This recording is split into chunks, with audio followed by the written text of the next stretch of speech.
Shalom, and welcome to the Practical Parsha for Parshat Shoftim. In our Chumash, it's on page 501. It's chapter 16 of Chumash Devarim, Deuteronomy 16. So the Parsha begins with Shoftim v'shotrim titen lecha b'chol she'arecha asher Hashem Elokecha noten lecha mishpatecha v'shaftu et ha'am mishpat tzedek. So over here he translates it judges and police officers. Okay? People who will implement the judge's orders. You shall appoint for yourself to all your cities that Hashem your God is giving for you to your tribes, who will judge the people righteous justice. So here we have the mitzvah of appointing judges, of appointing officers. You know, for some people, especially in our societies, I don't know if I can call it our society, but by extension is our society. The moment you say police officer, people start to feel this rage, this hate. For some reason, it evokes in some people nastiness. Mm-hmm. But the truth is that you see what the Torah is saying. I mean, we have to speak on a very basic, practical level. Without judges, without police officers, because remember, the judges can only give their opinion or their verdict. But to implement it, to impose it, you need to have people who, yes, in the words of the sages, who actually have the baton, who actually can bear and be there to enforce. You need enforcers. Physically enforcers, Sometimes, if necessary, you need to physically enforce it. And I want to tell you, not to get off the subject, but it's very interesting. In Jewish law, typically, in order to impose punishment on anyone, or in order to, I guess, impose penalty, even in the form of a monetary fine or whatever it may be, you need to have two witnesses. The judge cannot, justifiably decide, or I want to say conclude, and therefore convict somebody, conclude that such and such a person did such and such, and therefore convict the person and impose a penalty, unless two witnesses came and offered proper testimony. However, one of the perhaps only exceptions is a shliach bet din. Shliach bet din means literally the emissary of the court. In this case, it would be like a bailiff or a police officer representing the court. If that shliach, if that officer comes back to the court and claims that the person harassed him, degraded him, or worse, was physical, one man's testimony and about themselves, that is enough for the court to penalize the subject, the person who is accused of doing it. So it tells us the power of the officers. And the truth is, to an extent, we can see it even in our civil society, civil law, where a police officer, being that he or she is a sworn officer, hopefully they're not lying, they're not fibbing, but the reality is that an officer makes a claim, makes an accusation, that's enough. That warrants, arrest. That warrants now, a person being imprisoned, or at least the person's, being summoned before the judge and so on. And it makes sense based on this. You understand? There's a certain power that's given them. You hope that they will not abuse their powers, but that's the power, even though they're not two witnesses, doesn't have the full weight of a kosher testimony. But getting back to it, Shoftim v'shotrim, you have to appoint judges and officers. Now, if you read the Hebrew, it says, Titen lecha b'chol she'arecha. You shall give to you, you shall appoint to you in all your, shar means gates. We say it in the Shema every day. You should write it on the doorpost of your homes. Uvi sharecha, on your gates. Right? So over here it says in all your gates. It's translated to be in all your cities because the reality is that you don't have to have, by each gate, you don't have to have a body of judges. If that would be the case, just around the old city of Jerusalem, you got about 4 main gates. You would have to have, in such a close proximity, 4 courts sitting there in full, in full regal. It doesn't make sense. So what is the Torah telling us? The Torah is telling us, and that's the law, as explained, as expounded upon, as elaborated in the oral law, that it means every city. So why then did the Torah use the word B'chol she'arecha? If it doesn't mean in all your gates, it means in all your cities. Especially interesting that Shoftim and Shotrim is always, without exception, read somewhere around this time of the year, meaning the first week of Elul. This is the month of Elul is the month that's known as Chodesh HaRachamim, the month of mercy. It's a Eit Ratzon, it's a special time to get close to Hashem, but it's also known as Chodesh HaCheshbon. This is the month of accounting. This is, I guess, the equivalent of this would be for a CPA, the month of April, leading up to the 15th, okay? This is that time of the year, just like in every business, just like in every enterprise, any operation, there needs to be a time when a person stops everything they're doing. Sometimes you even halt, right? You might even come to some big businesses and it says we're closed for inventory. Okay, what do you mean closed? What's about business? You just continue doing business. You're not going to sell today. Remember, you're not going to sell today if you close for inventory. And the answer is for us to conduct a healthy, efficient business, for us to really remain in business, it makes sense for us to shut down operations for 1 day or 2 days, whatever time is projected to be necessary. Do the inventory so we know where we stand. And the same is with Chodesh Elul, with the month of Elul. It may not necessarily be the time to make absolutely new resolutions or to, so to speak, generate new activity, if I may, in our service to Hashem, but it certainly is a time to take stock of what the years look like, what, the good things we've done, and I don't want to use the word bad, but the things that perhaps are not as desirable, things perhaps that desire correction and would definitely benefit from becoming better. And this is one of the reasons we read this, and this is perhaps what the Torah is hinting. Shoftim v'shotrim, judges and officers, you shall place in all your gates. What is this gates? Every person is like a small world. It says every person is like olam katan, a small world. And whatever you see in a person is reflected, of course, on a very large scale in the world. Likewise, our sages many times refer to the person, to every human being, as a small city. Just like in a city, you have so many going on, you have so many different areas, you have the good areas, you have the bad areas, you have the more vital ones, and so on. Likewise, in a person's being, every person, like every city, has many gates. There's access. You have the main thoroughfares.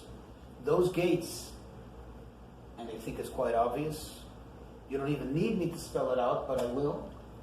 The eyes, the ears, the nose, the mouth. Now, some gates are there perhaps mostly for intake. You can't compare the ears and the eyes to the mouth. The mouth, not only does it take in, but it also gets out, right? You just, of course, taking control of what one eats, but also taking control of how one speaks, what one says, and so on. And I don't know about you, but for sure about myself, it's something that I can certainly always work on correcting, and without even working hard on finding what needs to be corrected, okay? The ears, what we hear. Now, of course, we may not have control as to what's playing outside of us. We may not have control as to the noise or the words that are being said around us. But we certainly have control whether we want to continue paying attention or whether we want to remove ourselves from that situation. And the same is with our eyes. I mean, we live in a world where there's so much going on, whether it's the media, whether it's people, and so on. You can't always help from not, having that initial glance. But continuing to look, that already becomes something which is totally up to us. And that's where we need to have the judges. You need to have the judges, meaning you have to one has to judge. Is this a good thing? Or perhaps even if it doesn't seem to be so dangerous, then a good judge is able to analyze, is able to think, what will this lead to? On that note, I'll actually tell you, I'll share with something that I've mentioned many times.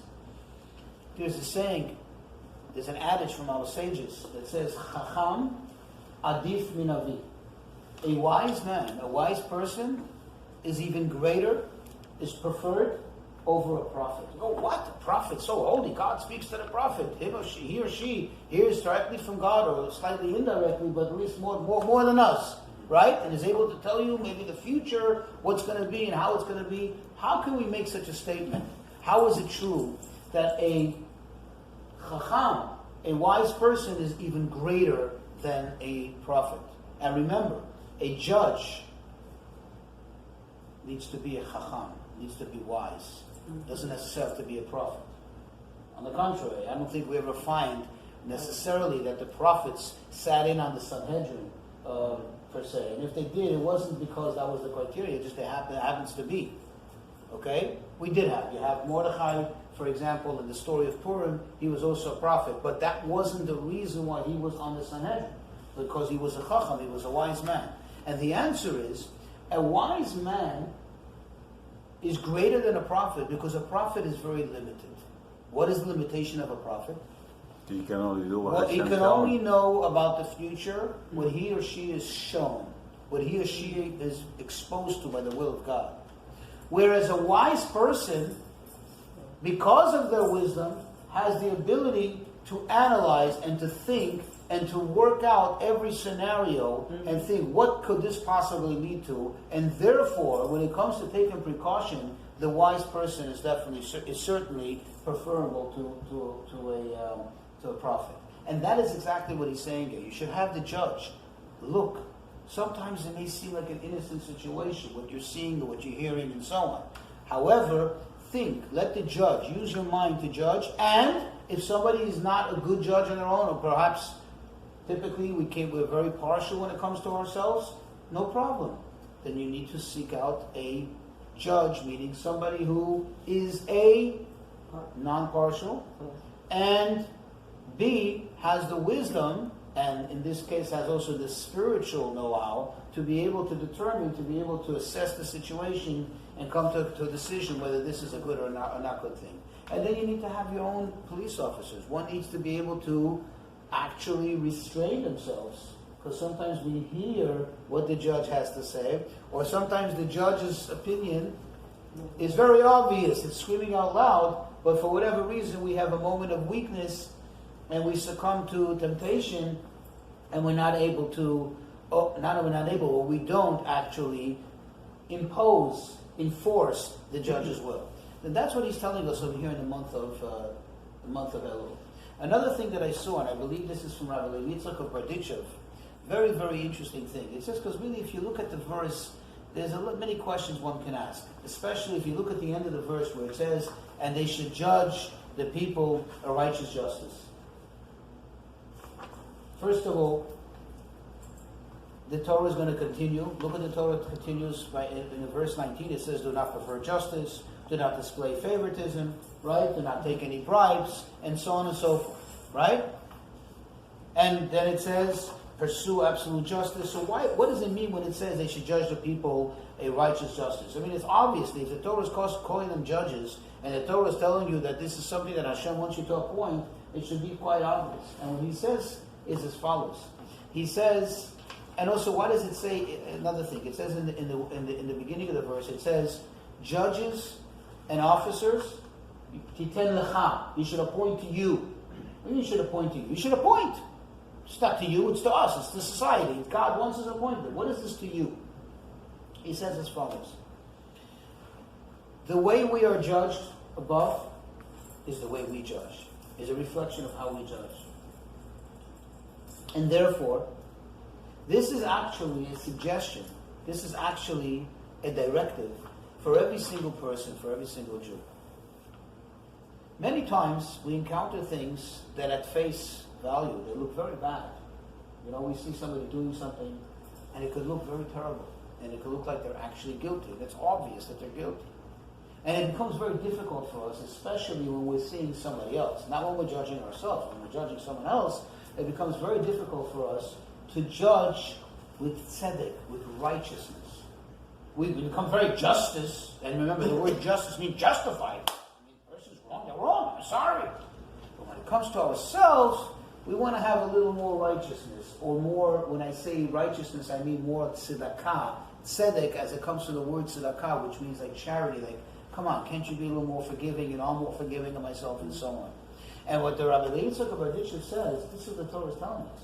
You appoint justices, you appoint the judges and the enforcers for you. This is for you. The way your judges, the way your judgment of others is going to be, now this does not mean to be forgiving and allowing of intolerant of any craziness. This just means that when we see somebody mess up, somebody slip up, it's just it's just a very typical human reaction to say, oh my God, it's a bad person, right? Oh, they're just bad. Maybe not. Maybe the person had a bad day.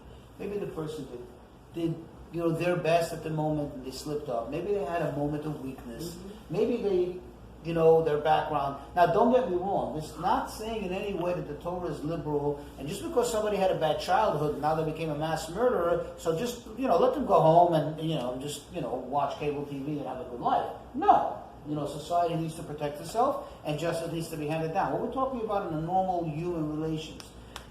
You see somebody, you see a colleague, a friend, an acquaintance, somebody you don't know. Somebody did something wrong, and it's clearly, blatantly wrong.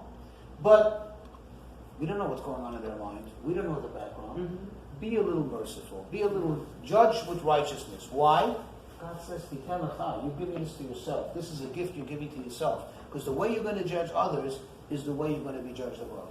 And this perhaps should be something that we should take to heart, especially as we're approaching, towards the end of this year. We're already in the month of Elul. Like I said, we always read this Parsha in the month of Elul, and we're coming to that day of judgment.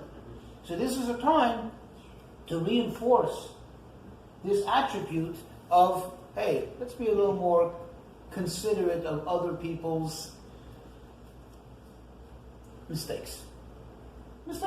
Instead of calling them blatant, misdeeds, we'll call them mistakes. And that's really what we feel like. Because when we do something wrong, even things that we're ashamed to look ourselves in the mirror, we still have a way somehow to forgive ourselves. And the fact is that we don't stop eating, we don't go on a hunger strike in spite of ourselves, right? And we still lay down to sleep that night, and we don't take away our own pillow, right? We don't wear our own bed to make sure that we're uncomfortable, put rocks in it. Right? So we're not that punishing of ourselves, not even in our minds. We somehow find a way very quickly to turn over and be forgiving. This is how we have to be with others too. What? Yeah. A very powerful thing. Just in verse 19, in case you didn't hear this one, it says, you should do not accept bribery, for bribery blinds the eyes of the wise and distorts the words that are just. So it blinds the eyes of the wise. That means even somebody who's clearly and absolutely wise from the Torah standard, still with a little bribery, it can become distorted. Vision becomes distorted. You just don't see the same. And I don't want to go into a lengthy session because I think we discussed it already in the past when we learned it in the past in the Torah, in the book of Exodus. However, worth noting that the Talmud makes a big deal out of this. Sadly, we don't live in a time when judges, I don't know about Juju, but in general, when you look what they call the justice system, just got to add an IN beforehand, a little tiny IN, right? Sadly, in most cases. And not because the law is flawed, but because we're human beings. And sadly, there's always we have biases. We do have biases, okay? And when it comes to the, whether it's the re-election of the judge, or whether it's the position, or whether it's favoring the people who voted him or her in, sadly, that is all a form of what's it called again? Of bribery. There's even bribery, somebody who's extra sensitive, somebody who's very, very holy and righteous will actually feel it. In the Talmud tells us a story of where the Talmud gives several instances for this concept of bribery and how far it can go, where there was one rabbi who came in, he was already sitting, the court convened. Now you have to just imagine for a moment, it's a very, very difficult thing to accuse yourself in front of everyone to say, sorry, I can't do this. Especially when you're a big rabbi in such a high position. But he felt something, and he's suddenly, abruptly recused himself. He said, I can't be a judge. So they asked him later, what happened? And he said, I don't know, I was sitting there, and I suddenly started to feel a leaning towards the defendant. I just a slight one. I thought something in my mind, and I said, I felt my impartiality just somehow slightly slip. And it turned out that on the way in, that guy wasn't stupid. He took a coin, and he saw the rabbi's coat, where the rabbi hung it up, and he slipped the coin into his pocket. So the rabbi had never received anything in his hand, but look how righteous of a person he was, that Hashem protected him, that he, as soon as he felt some kind of leaning, he didn't smell the money, he didn't see the money, he didn't know how big or small of a coin it was, but it already had an impact on him. And he was sensitive enough that he could feel it, he recused himself. Huh. Okay, Wow. That's a story in the Talmud. But the other extremes to this story, to this anecdote, is a story they tell about a great rabbi who had many students, and he had raised generations of Torah learners. He was a great jurist and so on. And in his older age, he started to lose his hearing abilities. Started becoming deaf, and really, it impeded on his ability to study and to teach and so on, to engage with his students, and it really caused him great pain. So the students who were so close to him, they tried to understand. They said, Rabbi, someone like you who's, we want to just understand. We want to give us the meaning of this. Someone like you who's dedicated his whole life to the study of Torah and to the dissemination of Torah, how is it that Hashem does it to you? In other words, how would you explain it to us? He says, guys, you may not like to hear this about your beloved rabbi, your beloved teacher, but I was a prodigy. So from a very young age, I had a lot of knowledge. Unfortunately, just because someone's smart doesn't mean they mature at the same pace. So I was a genius at a very young age, and therefore, because I knew so much, they had me join certain courts, and I would sit in on certain court cases because I just had the knowledge. But unfortunately, I wasn't mature enough, and I succumbed a little bit to this evil sin of not taking bribes. I wasn't mature, and I guess now, my old age, before I pass on, Hashem is making me pay for it in this world. So they're scratching their heads, the students, and they said, Rabbi, but it says over here, it says that if you take bribes, it can blind the eyes of the wise. Doesn't say anything about becoming deaf. He says, my dear students, I was dealing with Jews. I only heard of the money. I never saw it. I sit with my ears. So I sit with my ears. God's paying my ears back now. Okay? Anyway, let's move on. I want to focus on verse 8.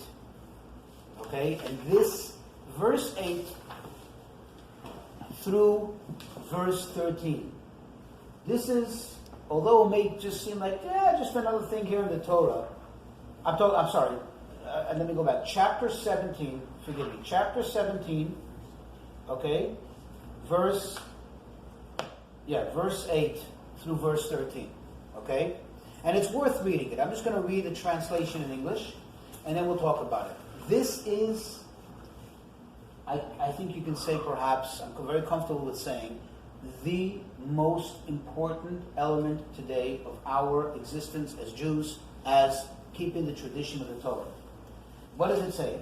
It says, if a matter of law is too abstruse for you, between blood and blood, between decision and decision, or between leprosy and leprosy, matters under dispute in your city, you shall rise and ascend to the place that Hashem your God will have chosen.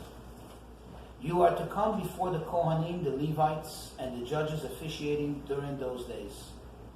You will inquire, and they will tell you the legal decision. Now, why does it say you should go to the place that Hashem chose? You go to the Holy Temple, because the fact is that the Sanhedrin sat in the chamber, in the Lishkat HaGazit, in the chamber of Gazit, which was in the Holy Temple. okay, in the actual plaza, in the actual campus of the Holy Temple. Part of it actually even was in what you would consider the side of Kodesh, of holiness. But in any case, what does he say? You are to act according to the word that they tell you from that place that Hashem will have chosen. And you are to be careful to fulfill exactly as they instruct you. In accordance with the Torah that they instruct you, and upon the law that they state to you, are you to act. Do not deviate from the word that they tell you, neither right or left. So what is he saying? That the court, the high court, the Sanhedrin, they have the power to enact, they have the power to direct, and they have the power to interpret the law that is stated in the Torah. And you cannot deviate right or left. And the sages ask, why does it say right and left? Why don't you say just don't deviate? Where's the right and left come in? And you know what the sages explain? That what the Torah is telling us, that even if they tell you something, and to you it seems like they're telling you left is right and right is left, you still have to follow what they say. You still have to follow what they say. Now this is considering that they have the power of the Sanhedrin. We're not going to go into a lengthy discussion of what the power of the Sanhedrin is. Certainly it was much more clear and obvious in yesteryear, when there was a direct chain, an unbroken chain of A, tradition, and B, of rabbis that were ordained, each one generation to generation, going back all the way to Moses. Okay, so they had the power that was given from Hashem to Moshe, and then from Moshe to Yeshua, and so on. In later generations, in our times, this translates into everybody who has a rabbi, if it's their community, if it's their city, or what it may be, then they have to actually follow the guidance, they have to follow the rulings of the rabbis in their days. Okay, and that actually, if you look higher up on the page, it says to the judges officiating during those days. And of course the sages ask, right up there, the sages ask, well, it's obvious. Why would the Torah have to say it? I obviously can't go to a judge that's not officiating in my days. I can't go back in time, right? So what is the Torah telling me? What the Torah telling me is the judge officiating in your days is the equivalent to the judges officiating in the time when Moshe is saying these words. In other words, you have to respect the authority in your day as if it's the time of Moshe, and the people have at the same level that people have to respect the authority of Moshe and so on. Okay? In other words, don't belittle or underestimate the authority of your rabbi. And I want to tell you something, that to us it may just seem, oh, this person's smart, this person's not smart, this person knows, he doesn't know. There's a lot more to that.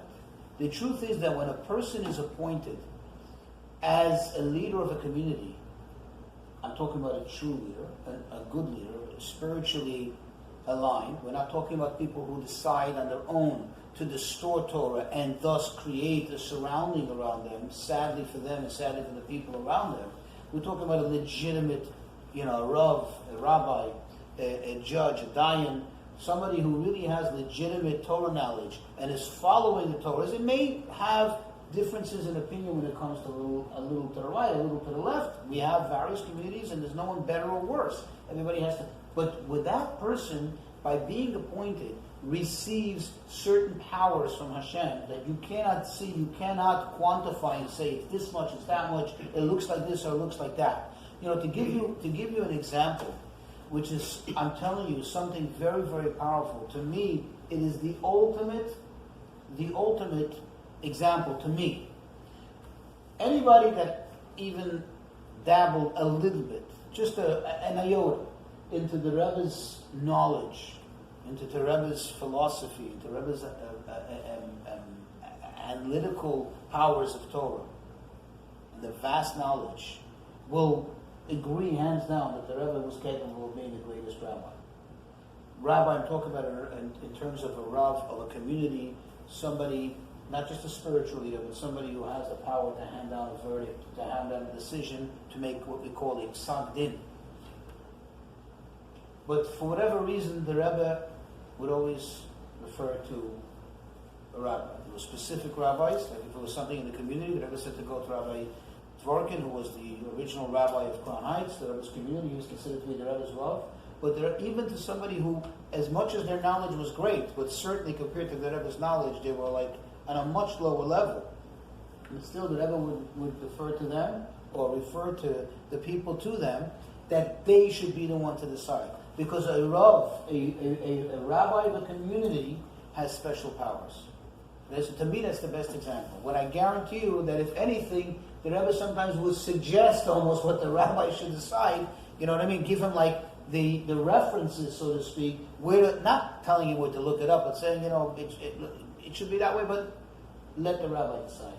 Okay? Even when, let's say, the Rebbe's wife passed away, and the rabbis came, right away the Rebbe asked to see the rabbis, and he asked them certain questions. From the questions, thank God, the rabbis were smart enough to understand what the Rebbe is suggesting, but the Rebbe didn't want to rely on his own knowledge, and he asked the rabbi, which again, the Rebbe was smart, some of them should live and be well, one passed on, but still, the Rebbe wanted the rabbis who have the power as a body that serves the community, they have a power invested in them from Hashem, that, so to speak, the Rebbe felt like he may not have.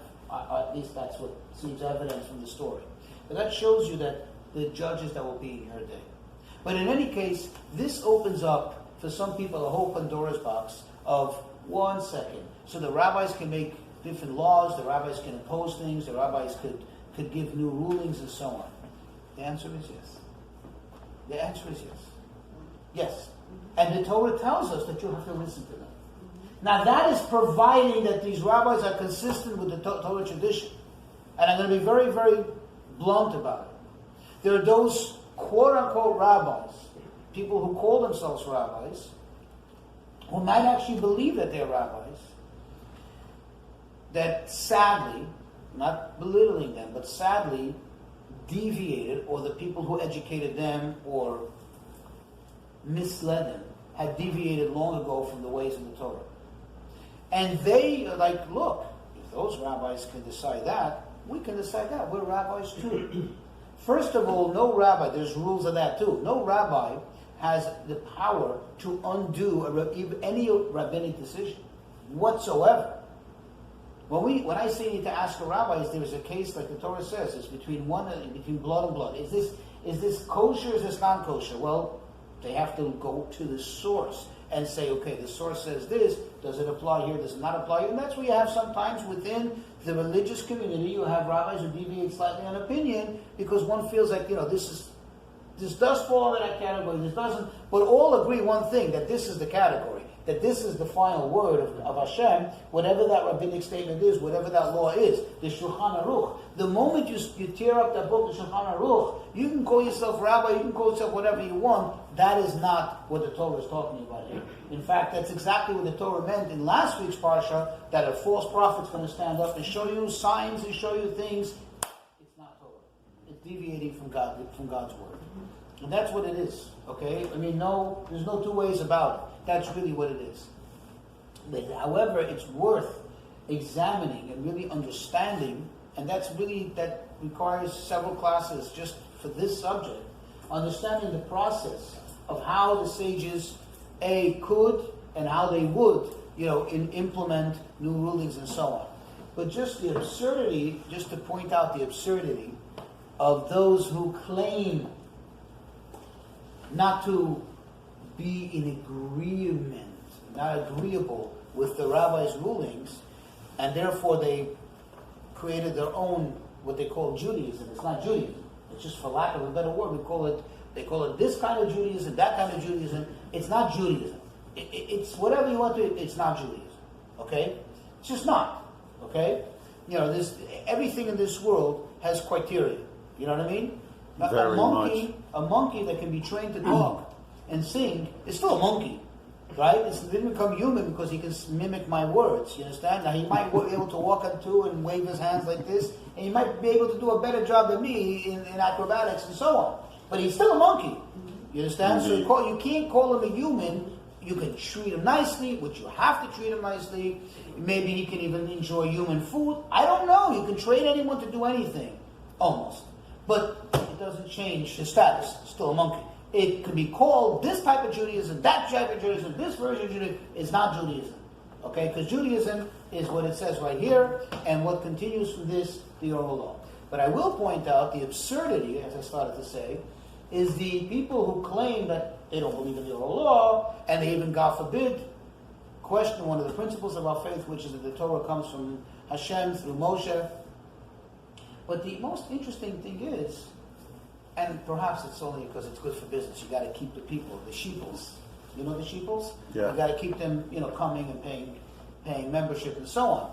So what they will observe are those things that are absolutely, hands down, without any doubt, not only rabbinic, but maybe even what I would call less. Not that it's less, it's really greater, but even just custom.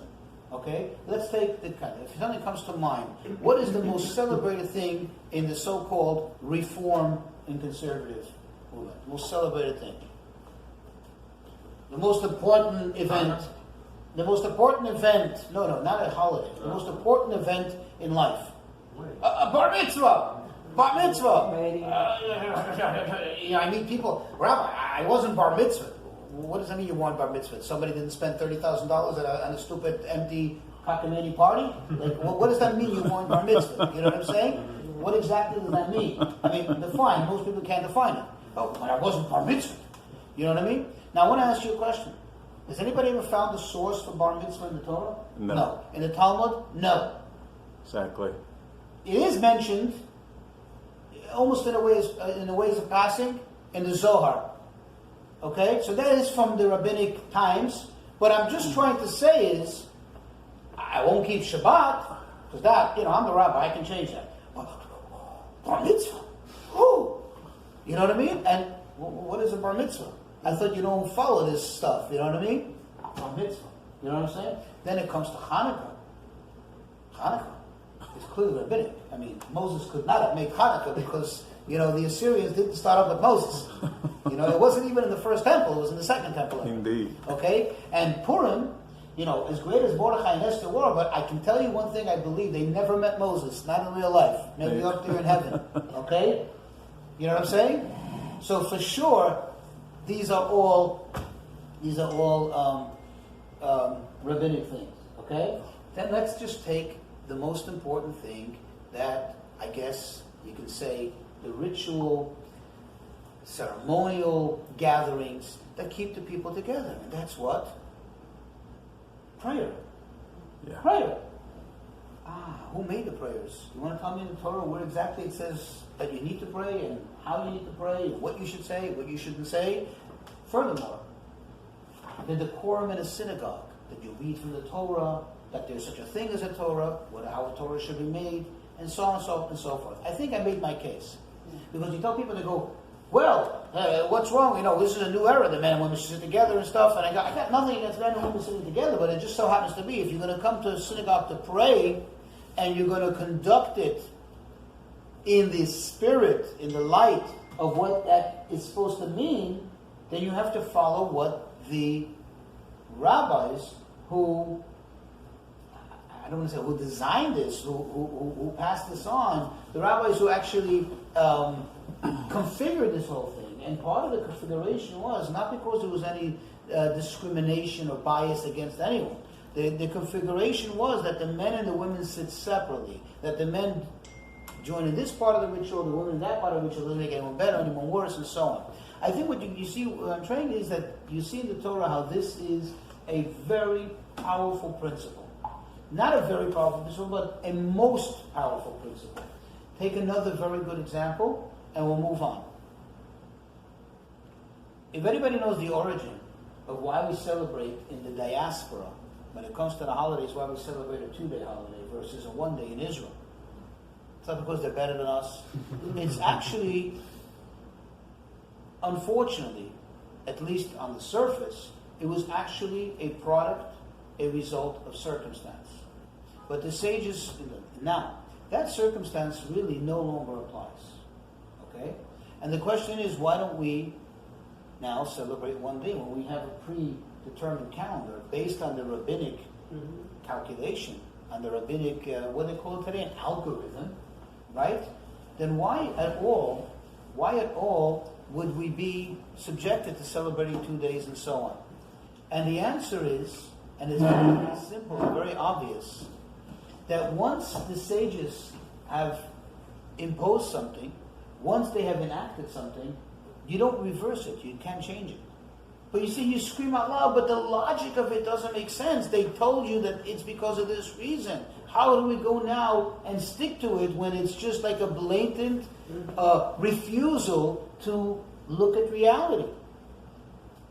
And the answer is, and this should serve as an example for all the enactments, for all the mitzvot of the chachamim, of the sages. You see, the sages, when they enacted something, there was the reason right up here, the surface.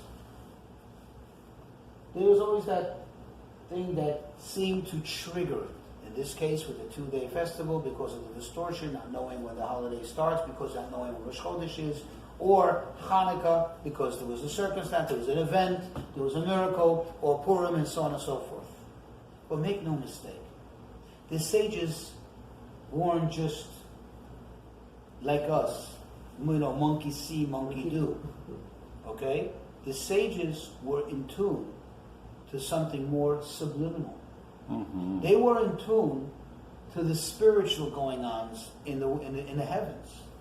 And they knew and understood how that plays out in our material reality.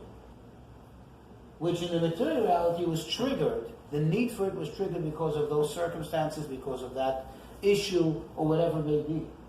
But the real reason that exists, otherwise they wouldn't be able to just make it up. Because if they just made it up, it wouldn't have its holiness, is because it already exists above. That was their signal to draw it down, to bring it down into our reality, us not having any clue, or not being in any way privy ever to what goes on there. We would never know about it, so they gave it to us.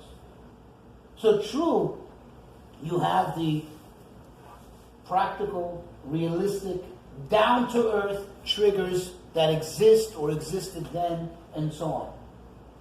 But on a deeper level, what really is happening is that they are drawing down from a very high source, something which the clue that this is the time for it came down. Does it make sense? Absolutely. I mean, they gave us... No, you seem to be, I mean, is this concept seem... Well, of course. I mean, when they said 2 days holiday, at the time, that was the reason for them, that was the trigger. Of course. We know, and especially if one endeavors to study the Hasidic teachings and the Kabbalistic teachings, you find out, wow, the second day of the holiday has this amazing holiness and so on.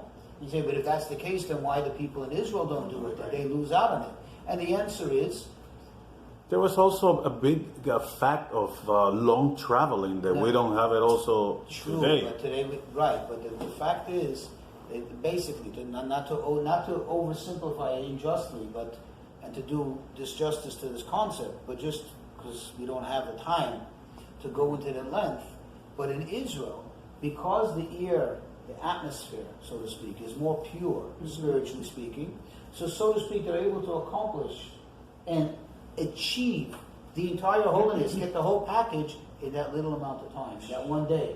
Whereas we, because we are in the diaspora, we need that extra time to be able to absorb all that holiness that's meant to be absorbed in these 2 days. That's one way of looking at it. But remember, like a diamond, there's all the different angles, and each one adds beauty and is beautiful in itself. Here's another thing. Because we are in a place of darkness compared to Israel, we need more light.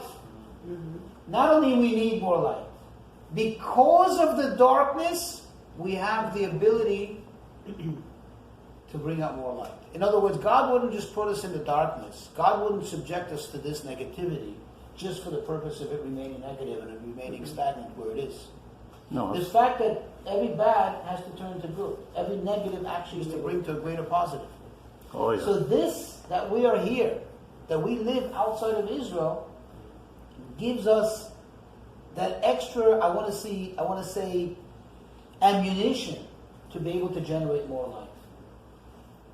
To be able to create more light.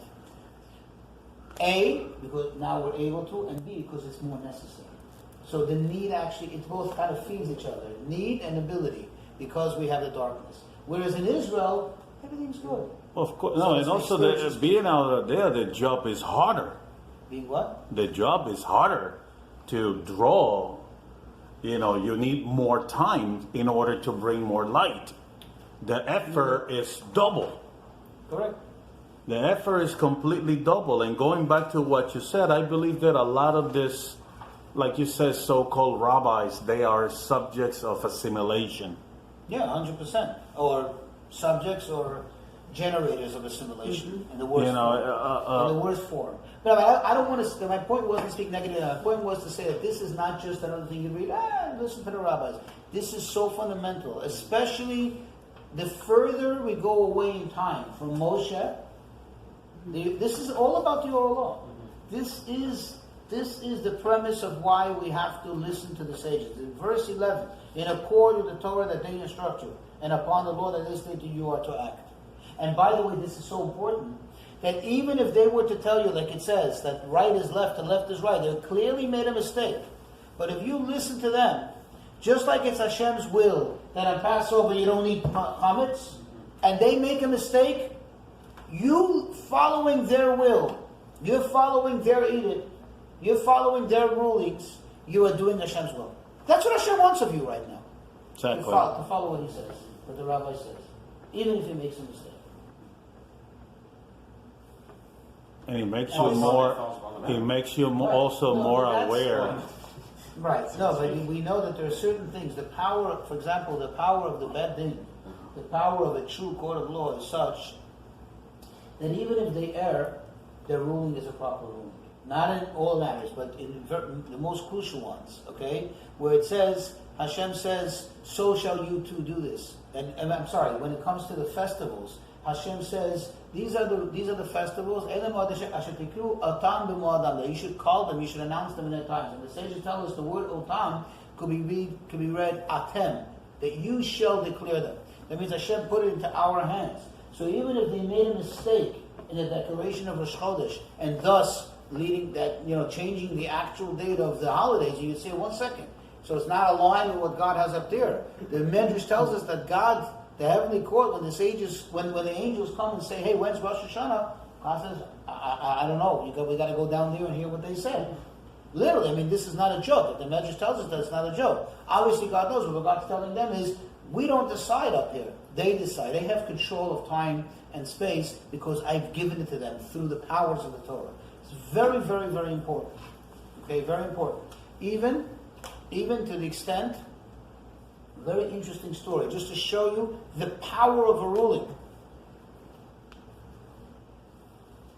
And I don't remember the exact detail of what internal organ this was, but there was a Jew, a chassid of one of the Rebbes, if I'm not mistaken, he was one of the Chabad Rebbes, that had a certain illness that sadly there was no cure for. No cure for. And basically that meant that he's just looking at a matter of time. So what do you do? What does a chassid do? Comes to his Rebbe. Please, a blessing, a miracle. So the Rebbe told him to pick up right away. And in those days, this was no small feat. This was not easy. And move to Israel. So, I think, if I'm not mistaken, specifically to Tzfat. And he did. He listened. And he lived for many, many years after that, in spite of what the doctor said. So I don't know if it was somebody who was close to the Rebbe or one of his brothers. He asked him, what? Obviously the Rebbe meant something. So he told him, it's very simple. Over here in Europe, we follow the ruling of the Ramah, Moshe Ishkovich. And he is what we call the Mara the Atra, the master of the city, of the place. His word is the last final word. And according to him, this equivalent ailment, in an animal would render the animal non-kosher because it would be considered treif, not having the ability to live. Versus in Israel, it's under the auspices, the rulings of the Bet Yosef, the author of the Shulchan Aruch. Yeah. And he paskins, he rules that particular organ, even if it's ill, is okay. The animal can live, and therefore it doesn't render it not kosher. Wow. So I said to him, move there. Once you're there, you're under his guidance. According to him, it's good. According to him, it's something you can live with. And he lived many, many years. Just to show you the power of halacha, which obviously we don't have. We wish we knew all that, right? Go there. But the idea is that here you see an actual story, an active story, where the Rebbe said to him, move to Israel, and you'll be okay. Because over there, it's under the jurisdiction of the at Yosef, who says that particular organ is not life-threatening. Wow. Look at the power of Allah. And forgive me, I don't remember the exact details of what organ it was, but that's the gist of the story. Okay? Also the power of obedience. Well, in that case, I guess you can say, that's a whole subject in itself, that because he had what we call emunat tzaddikim, he believed in the tzaddik, that in itself was enough merit for him to survive any illness. And that's true in itself, and there's actually writings about that, from especially from Rabbi Mendel Haridoker, who was a teacher colleague of the Alter Rebbe, mentor colleague of the Alter Rebbe. He was a student of the Magen Mizrich, and later, until he moved to Israel, he was in charge of all the Hasidim, so the Alter Rebbe followed him and considered him his Rebbe. But he wrote that to people, that he wrote to them that even though maybe I myself know that I don't have the merit, he was humble, to give blessings and to make wonders and miracles, but the fact that you had belief in a tzaddik and a righteous person made it so that it should happen. That means he was telling the people in the letter, it's not me that did this miracle. You're thanking me for a miracle. It's you that did the miracle. Indeed. Okay, whatever it is, we certainly have belief in Hashem. Let him pull off all the miracles and make everything, as we go forward towards the new year, it should be a good, sweet year. And it should be only, like Hashem says here, always judge with tzedek, with justice, with righteousness. And Hashem should be easy on us, God willing. Amen.